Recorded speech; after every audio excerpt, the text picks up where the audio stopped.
Hi mga ka-bakers! Kumusta kayo? Ngayon naman ay gagawa tayo ng sweet bun cluster roll. Handa na ba kayo?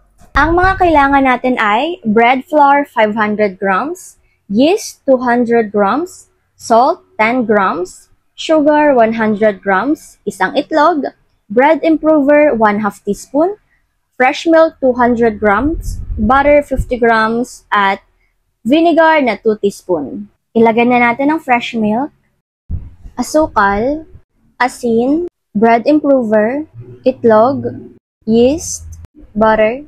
Ilagay na rin natin ang suka at atin na itong haluin para naman matunaw ang ating asukal at lalo na ang asin.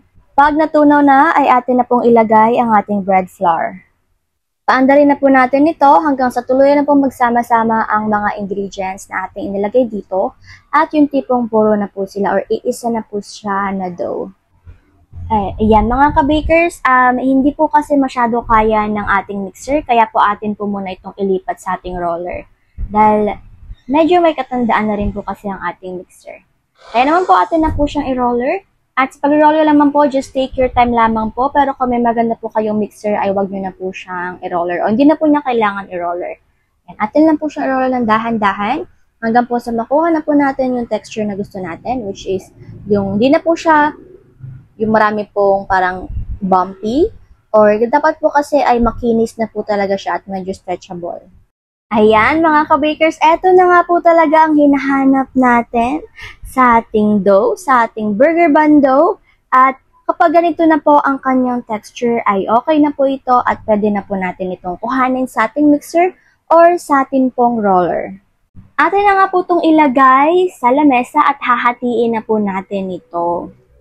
Pagkatapos naman po hatiin ay atin na po itong papahabain. Dahan-dahanin lamang po natin. At yung timbang naman po na gagawin natin dito ay 50 grams po muna ang ating pagkakahati. Or kung gusto naman po siyang dagdagan ng 60 or gawin po siyang 40, kayo na po ang bahala. Pag nahati na po ay atin na po itong hahatiin ulit at gagawin po natin itong 25 grams each. At syempre, just take your time lamang po mga ka-bakers. Kibali po, 12 pieces po magagawa natin dito sa 25 ang isang piraso. Atin na po itong ilagay sa ating molde at syempre meron nga po pala itong makapal na mantika or may kakapalan na mantika at bago po ilagay atin po muna itong pinabilog. Ang size nga po pala ng ating molde ay 8 by 1 1/2. At syempre atin lang po muna siyang ayusin ng dahan-dahan. Just take your time lamang po mga ka-bakers. Eto na nga po talaga mga ka-bakers and ready na nga po ito para atin na po siyang mapahinga. Ang proofing time or pahinga po nito ay mga nasa 60 to 90 minutes lamang. At syempre pag ilagay po natin ito at atin po siyang lalagyan ng plastic para po hindi siya mag-dry at hindi po siya mamalat.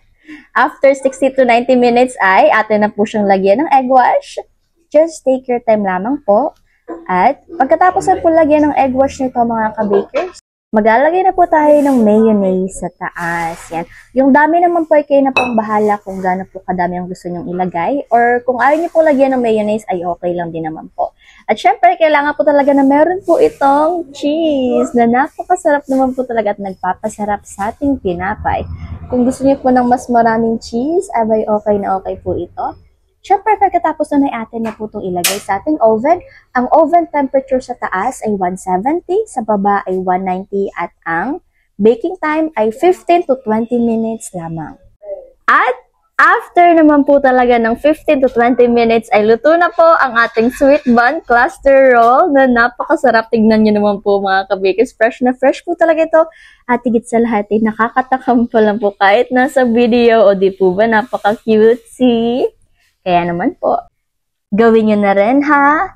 Eto nga po pala ay hindi talaga kayo magsisisi dito dahil sobrang sarap po talaga ito. Tigit sa lahat ay wala po talaga itong palaman sa loob. Abay naku, masarap po talaga ito isawsaw sa kape. O di po ba napaka-winner talaga?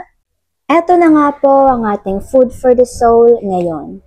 Santiago 1:12, mapalad ang taong nagtitiis ng tukso, sapagkat pagkasubok sa kanya, siya'y tatanggap ng putong ng buhay na ipinangako ng Panginoon sa mga nagsisiibig sa kanya. Amen, amen, amen. Purihin natin ang ating Panginoon magpakailan pa man mga ka-bakers. At sana po ay Okay po tayong lahat. Palagi lamang po tayong manalig sa ating Panginoon at magtiwala at magpakatatag dahil siya naman ang rason kung bakit tayo matatag. Siya ang nagbibigay ng peace na hindi kayang unawain ng tao at siya ang nagbibigay ng lakas sa atin. Kaya naman po, mag-like, comment, share at subscribe naman na po kayo mga ka-bakers. Maraming salamat po sa inyong lahat.